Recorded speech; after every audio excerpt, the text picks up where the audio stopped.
Okay, good morning grade 11s. This video is on using a sketch.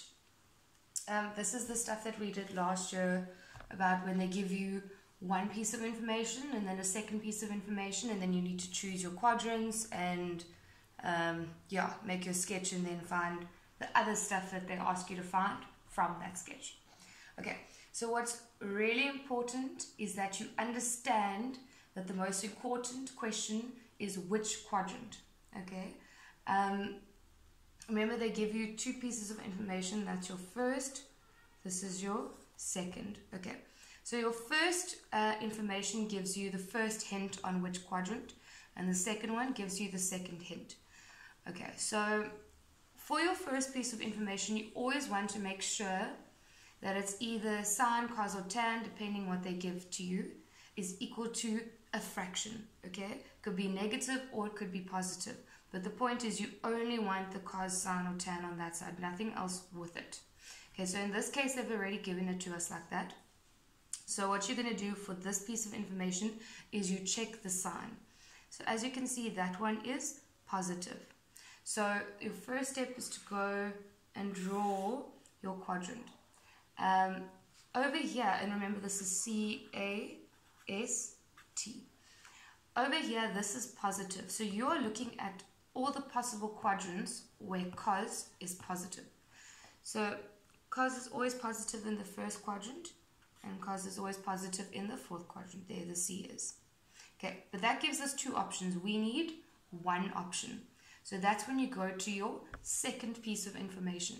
Now your second piece of information is telling us that in this particular quadrant that we're looking for, sine is negative.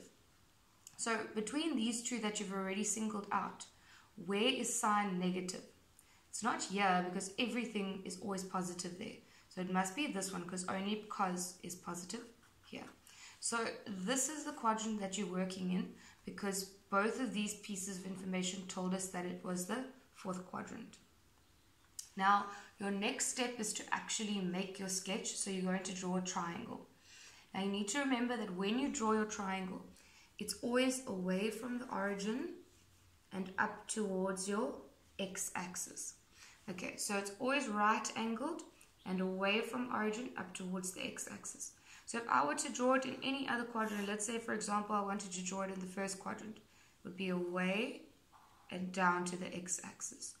Over here it would be away and down to the x-axis. Same thing over here, away and down, away and down. So you can almost picture like a little bow tie. It's always going to be away and down.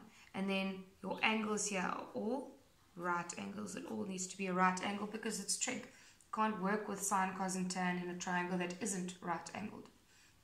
Okay, so if you go back to this piece of information now that you're done with the sketch, you go back to your first piece of information. Now, you want to go and put this fraction as lengths over here. So if you think about it, cos is the same. Cos equals adjacent over hypotenuse. So 8 must be adjacent and 17 must be hypotenuse. So by the way, this angle over here will be theta. This is the angle that you're working with, theta. If it was an x, you'd put an x there, etc., etc. But yeah, it's always this little angle that we formed away and towards the x-axis. Okay. So cos we established is adjacent over hypotenuse. So this 8 needs to be the adjacent side to theta.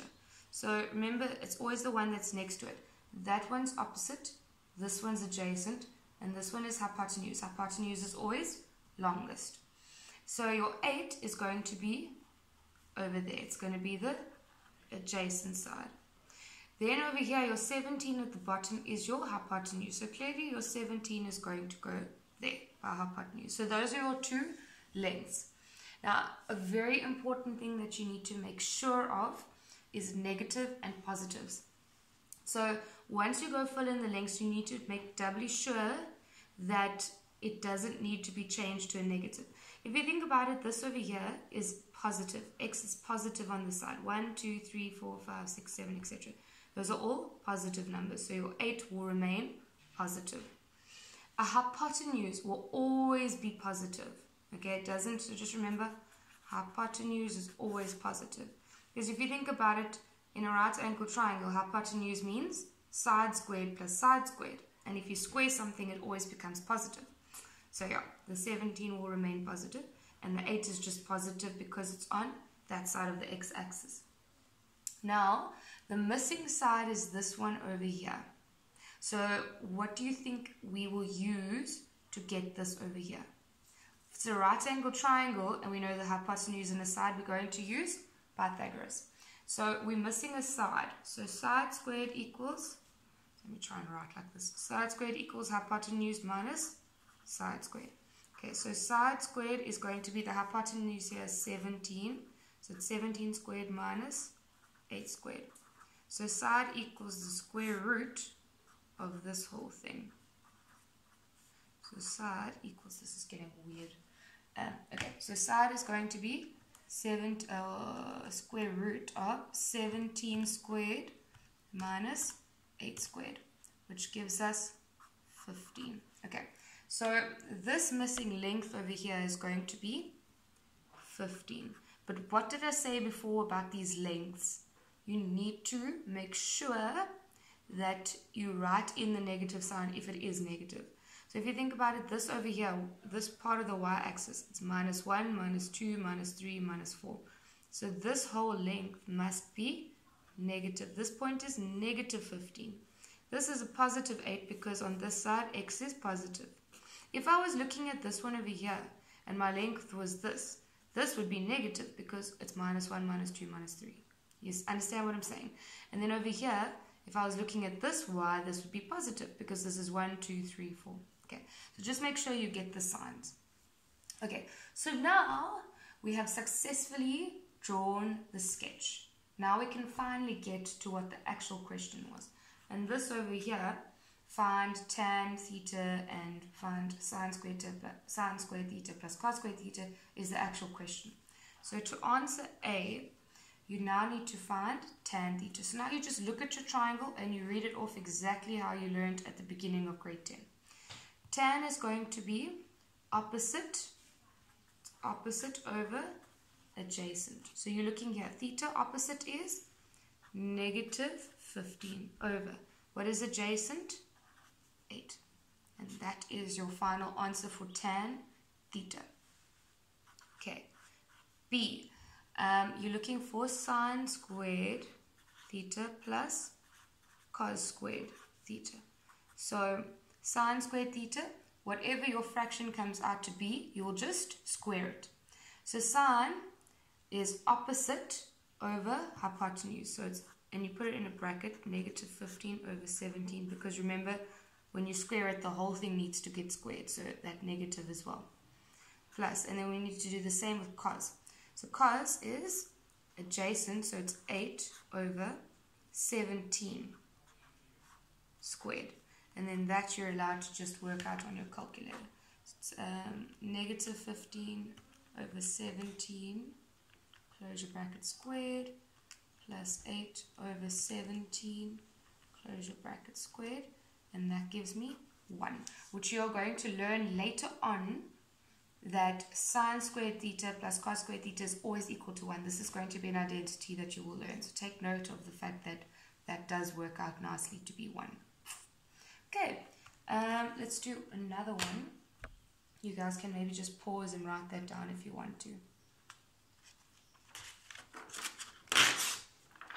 Okay, I'm going to do one where there is no, the fraction isn't ready for you guys. What did they say? And bear with me, I'll be done in a second. Okay, so remember I told you there's always 2 pieces of information. Your first piece of information, you need to make sure that it's sine theta equals something. Same way that over here, we made sure it was cos theta equals a fraction. Okay, so you want to take everything to the right hand side. So it's 5 sine theta. If you take 4 over, it just becomes negative 4.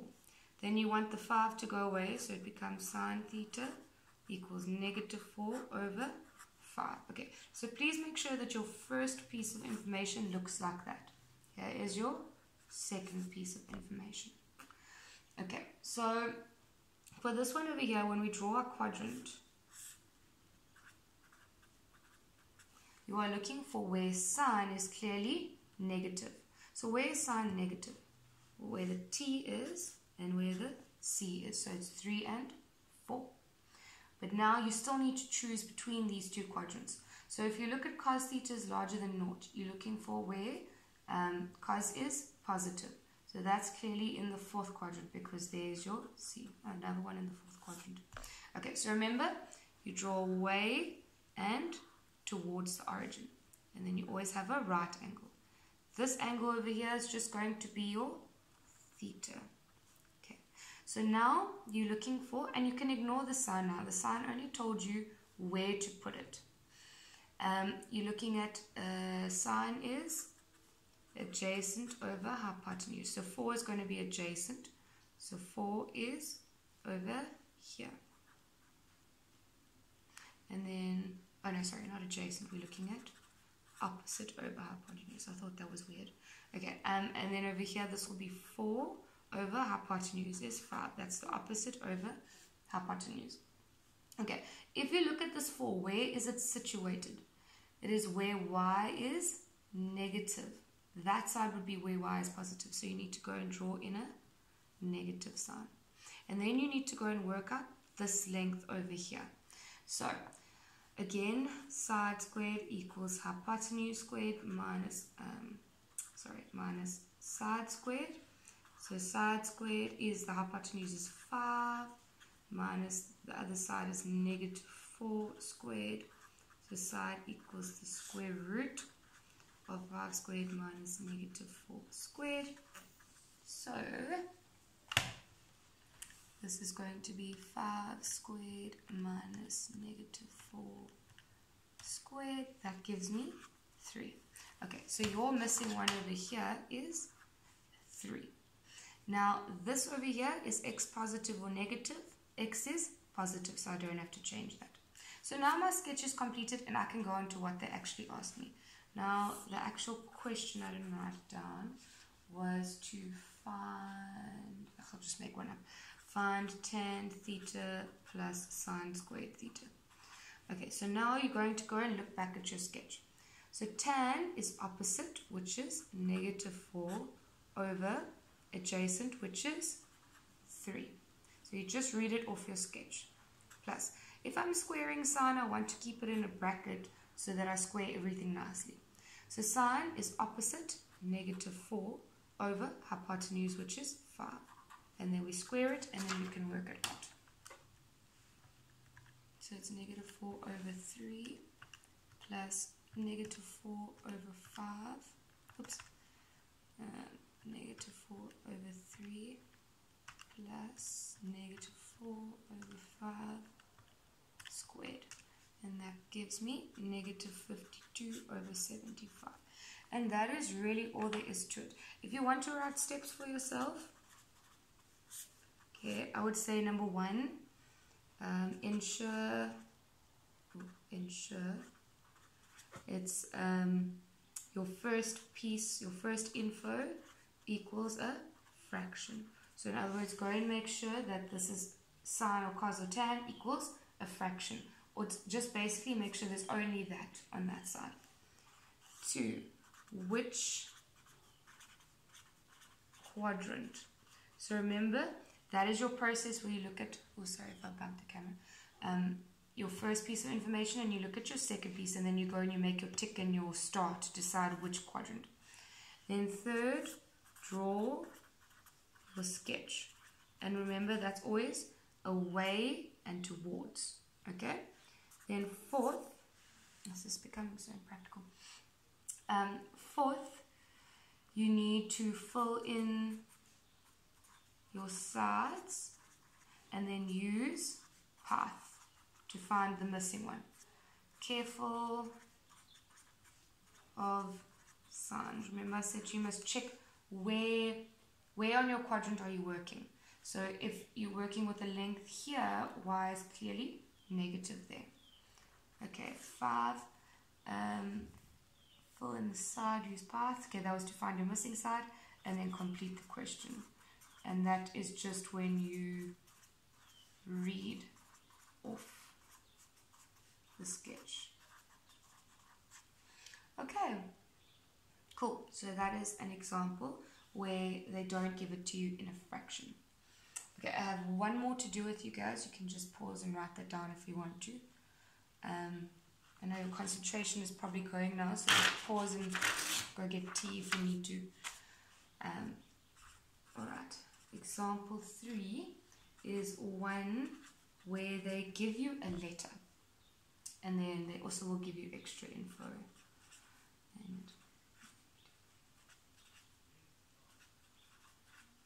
Okay, just so you know, your second piece of information can look like this. So the ones that we've been doing, they gave you your information. The second piece was like sign is negative or cos is positive or whatever. They can also just tell you where you're working, but I'll show you that now. Do you notice that this is already alone on that side? Sine theta is already by itself.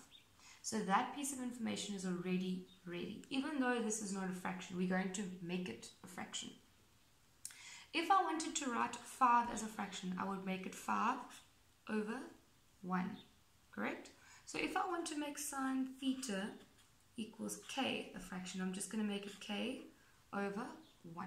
And then you follow your steps as before. So sine is always opposite over hypotenuse. Okay, so k is going to be opposite and 1 is going to be hypotenuse. So you fill in the k on your triangle exactly the same as you would everything else, as you would your numbers. Okay, so let's go draw a sketch. C-A-S-T. Over here, you notice that sine is positive. There's no negative sign there. The sign is always positive in 1 and 2. Now you can go look at your second piece of info. It looks confusing, but it's not. Remember, this is 0, 90, 180, and 270, and 360. So they actually gave it to us without even having to look for the first piece of information, because between 90 and 180, this over here is between 90 and 180. So we are working in the second quadrant. Sometimes they'll maybe give you 0 to 180 or 90 to 270, for example. Then you would have made stars in these two and then decided that this one is the common one. But anyways, they gave us 90 to 180. Okay, so remember, away and towards the x-axis, draw your right angle. Now this is going to be theta. It's always there, the one between the two. And then you're going to write in your k over 1. So for opposite, here's theta, opposite is over there. So that's going to be k. Over hypotenuse is 1. Remember, hypotenuse is your long side there. And the last thing that you need to go and do is find this x length over here. But just first make complete sure this k over here, y is positive. So that's fine. Hypotenuse is always positive. So you don't have to add in any negative signs. Okay, so for your missing side, side squared equals hypotenuse squared minus side squared. So your missing side squared equals hypotenuse is 1. 1 squared minus k squared. Okay, so then I just want to simplify this a little bit. 1 squared can just become 1. You guys can check that. 1 squared is just 1 minus k squared. K squared can't simplify. And then we want to get rid of that square root. So it becomes x equals the square root of 1 minus k squared. If you go and square root this k, I will kill you. Okay, you can't do that. Remember, this square root applies to 1 minus. It's almost like it's in a bracket. You can't just square root the one thing. You have to square root both if you were going to do that. Okay, so please leave this as it is. Okay, so now you've got your missing side here. Your missing side here is 1 minus k squared. And then please bear in mind, over here, this is where x is negative. So this, it's going to be negative square root of 1 minus k squared. You need to make sure you include the negative. Okay, so let's just say your question is find, I don't know, sine theta plus cos theta. I'm getting bored now.